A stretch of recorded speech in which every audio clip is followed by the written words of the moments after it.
नमस्कार। Star SIP dot in में आपका स्वागत है। जब मैं यूट्यूब पे वीडियो अपलोड करने लगा तब अभी मुझसे एक व्यक्ति ने क्वेश्चन पूछा है कि 1 करोड़ रुपया अगर इन्वेस्ट कर दिया जाए तो कितना रुपये का हम पेंशन ले सकते हैं, इसको डिटेल में बताइए। तो डिटेल में समझाने के लिए मैंने एक कैलकुलेशन किया है, जो कैलकुलेशन इस तरह से है कि आपको पहले दो ऑप्शन हम लेते हैं कि पहले 1 करोड़ रुपया आपके पास है नहीं, तो उसको क्या करेंगे, इक्विटी एसआईपी करेंगे। लगातार एक फार्मूला है, 15,000, 15 साल, 15%।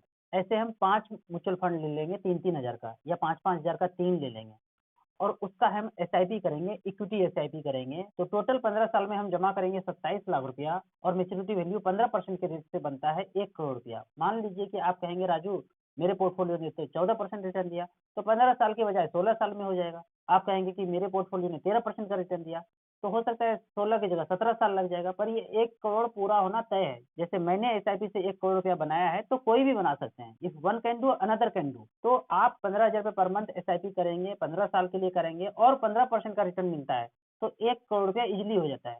अगर 15% नहीं हुआ तो 16 साल हो सकता है, 17 साल हो सकता है, 18 साल हो सकता है। यदि कोई व्यक्ति टाइम देता है तो मार्केट में, तो उसको करोड़पति बनने से कोई नहीं रोक सकता है। मुझे नहीं रोक पाया तो किसी को नहीं रोक पाएगा।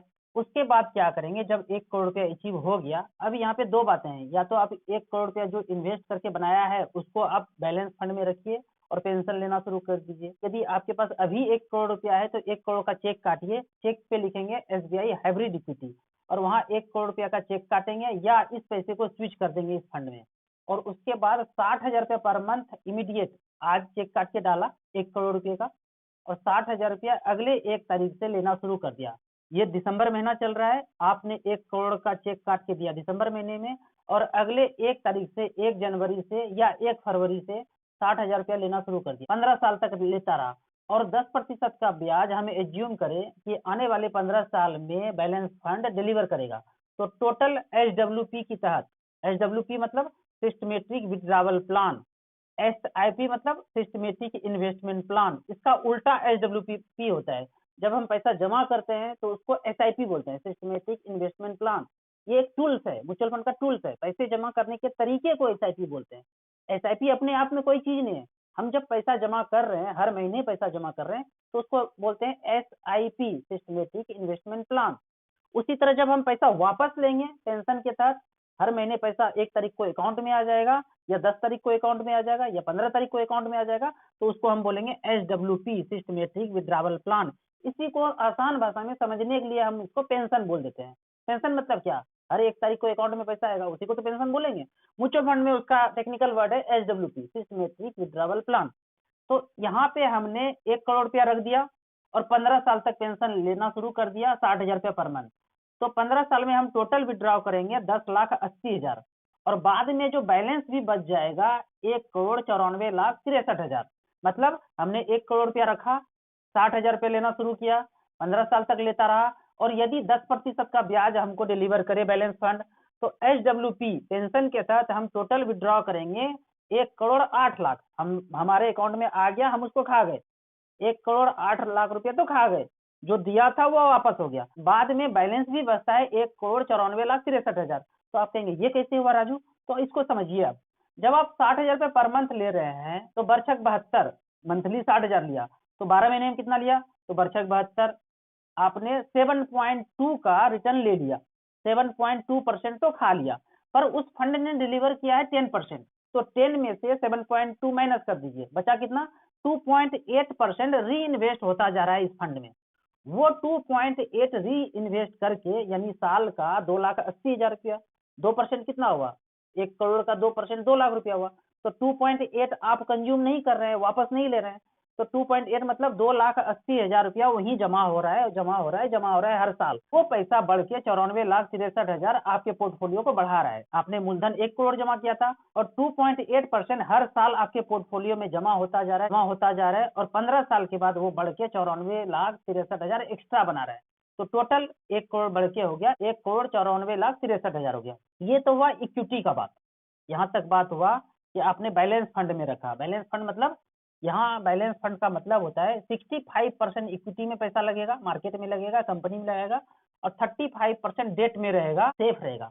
लेकिन ये तो थोड़ा रिस्क हो गया, लेकिन आपके पास लंबा समय है तो आप रिस्क ले सकते हैं, यहाँ पे रिटर्न भी आपको थोड़ा सा ज्यादा मिलेगा। लेकिन आपको रिस्क नहीं लेना है, बिल्कुल सेफ चलना है, तो दूसरा ऑप्शन है प्योर डेट फंड। इसमें 1 रुपया भी पैसा इक्विटी शेयर मार्केट में नहीं रहेगा, 100% पैसा डेट में रहेगा, डिवेंचर में रहेगा। इसमें इस पैसे को जो बनाया था हमने इक्विटी म्यूचुअल फंड से 15 साल में, या आपके पास पैसा अभी पड़ा हुआ है 1 करोड़ रुपया, अपने पैसे का चेक काटिए और चेक पे लिखिए SBI शॉर्ट टर्म फंड।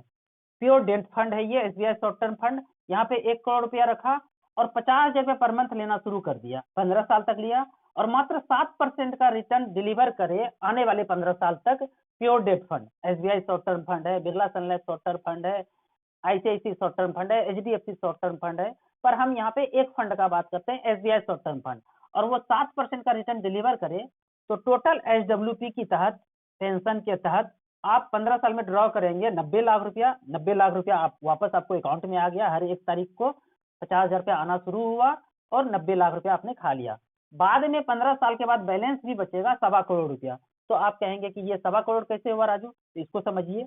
50 हजार पर मंथ लिया तो 12 महीने में कितना लिया, 12×5 = 60, 6% तो खा लिया वापस, बचा कितना, ये फंड तो 7% डिलीवर कर रहा है, तो 6% वापस खा लिया तो बचा 1%। वो 1% पोर्टफोलियो में री इन्वेस्ट हो रहा है, री इन्वेस्ट हो रहा है, री इन्वेस्ट हो रहा है। तो 1% कितना हुआ 1 करोड़ का, 1 लाख रुपया। वो 1 लाख रुपया हर साल आपके पोर्टफोलियो में ऐड होता जा रहा है, और वो बढ़ के कंपाउंडिंग करके, चक्रवृद्धि ब्याज करके 1 करोड़ 25 लाख रुपया बना रहा है। 1 करोड़ तो आपका था ही वो मूलधन, उस मूलधन के अलावा जो 1-1 लाख रुपया आप कंज्यूम नहीं कर रहे हैं, वापस नहीं ले रहे हैं, थोड़ा कम पैसा पेंशन के तहत ले रहे हैं, 6% ही ले रहे हैं, तो बाकी 1% पैसा री इन्वेस्ट करके आपका पैसा बढ़ा रहा है, 1 करोड़ 25 लाख रुपया कर रहा है। तो इस तरह से कैलकुलेशन करके आप खुद एनालाइज कर सकते हैं कि आपको बेहतर पेंशन के लिए कहाँ जाना चाहिए। यदि आप पोस्ट ऑफिस में रखते हैं, बैंक में रखते हैं और वहां से पेंशन लेते हैं, तो आपका मूलधन सिर्फ मूलधन ही रहेगा, और जो पेंशन यहाँ से ऑप्ट कर सकते हैं, इतना ज्यादा बेनिफिट आपको बैंक पोस्ट ऑफिस में नहीं मिलता है, और आपका मूलधन भी नहीं बढ़ता है, वहाँ कांस्टेंट रहता है। मूलधन 1 करोड़ रुपया है तो 1 करोड़ ही रहेगा, वो बढ़ेगा नहीं। यहाँ पे बढ़ने का अपॉर्चुनिटी है। एक चीज आप सोचिए, आप बैंक में रखते हैं, पोस्ट ऑफिस में रखते हैं, कहीं भी रखते हैं, तो वो पैसा लगाता कहाँ है, वो तो मार्केट में ही लगाएगा। तो बेहतर है कि आप ही लगा दीजिए और आप बेहतर रिटर्न जनरेट करके लेंगे। इसका एग्जैक्टली कैलकुलेशन जो मैंने ये बताया है कैलकुलेटर से, starsip.in के साइट पे जाके आप एग्जैक्टली कैलकुलेट कर सकते हैं। जो मैंने ये कैलकुलेशन दिखा रहा हूँ, 1.25 करोड़, 1 करोड़ 90 लाख, ये कैसे हो गया, तो एग्जैक्टली आपको वहां पे बिना लॉग इन किए हुए कैलकुलेटर को यूज कर सकते हैं और फंड परफॉर्मेंस को यूज कर सकते हैं। तो इस तरह का कैलकुलेशन मैं लिंक में डाला हूँ, उस वीडियो को भी आप देख लीजिए। दोनों वीडियो अपलोड किया है मैंने, पर इस वीडियो के लिंक में मैंने वो वीडियो डाला है जो एग्जैक्टली ये कैलकुलेशन निकल के आया है। तो वहां पे आप इंटरेस्ट रेट को घटा बढ़ा के देख सकते हैं। 1 करोड़ रुपया नहीं है, 10 लाख रुपया इन्वेस्ट करके देख सकते हैं, 1 लाख रुपया इन्वेस्ट करके देख सकते हैं। 1 लाख में कितना मिलेगा राजू, 600 रुपया मिलेगा। डेट फंड में रखेंगे तो कितना मिलेगा, 500 रुपया मिलेगा। 1 साल, 2 साल, 5 साल आप रख के देखिए 1 लाख रुपया। जब आपको लगेगा कि हाँ ये वर्क कर रहा है, तब आप 1 करोड़ रुपया रखिए, तब आप 10 लाख रखिए, तब आप 20 लाख रुपया रखिए। अपने पेरेंट्स के लिए रखिए, 10 लाख रुपया रखिए, और वहां से 6 हजार रुपया पर मंथ उनको एक्सपेंस के लिए उनको हर महीने देने लगिए। या फिर आपके बच्चे कहीं पढ़ रहे हैं तो 10 लाख रुपया रख दीजिए और 6 हजार रुपया पर मंथ उनको एक्सपेंस के लिए दीजिए। या 20 लाख रुपया रख दीजिए, उनके सारे खर्चे के लिए आप 12 हजार रुपये पर मंथ अपने बच्चे को डिलीवर कर सकते हैं पेंशन के साथ। मूलधन आपका पड़ा हुआ है, वो भी बढ़ता रहेगा, और हर महीने खर्चे को भी आप इस तरह से SWP के तहत ऑप्ट कर सकते हैं। यदि आपको म्यूचुअल फंड में ऑनलाइन इन्वेस्ट करना है तो starsip.in का लिंक है, वहां जाके इन्वेस्ट कर सकते हैं। और यदि SBI में इन्वेस्ट करना है तो उसका भी लिंक डिस्क्रिप्शन में है। और यदि आपको ऑनलाइन नहीं समझ में आता है तो बगल के SBI म्यूचुअल फंड के ब्रांच में जाइए और वहाँ SBI balance fund, SBI large cap, SBI global fund, SBI contra fund, SBI small cap, इन बेहतरीन फंड में आप इन्वेस्ट कर सकते हैं जो SBI पिछले 25 साल से चला रहे हैं, और हम लोग उनका बेनिफिट नहीं ले रहे हैं। आपको म्यूचुअल फंड का बेनिफिट लेना चाहिए। लंबे समय में यहाँ पे 12 से 15% रिटर्न कोई नहीं रोकता है। आप बने रहिए म्यूचुअल फंड में, आपका पैसा बनेगा ही बनेगा। Thank you so much.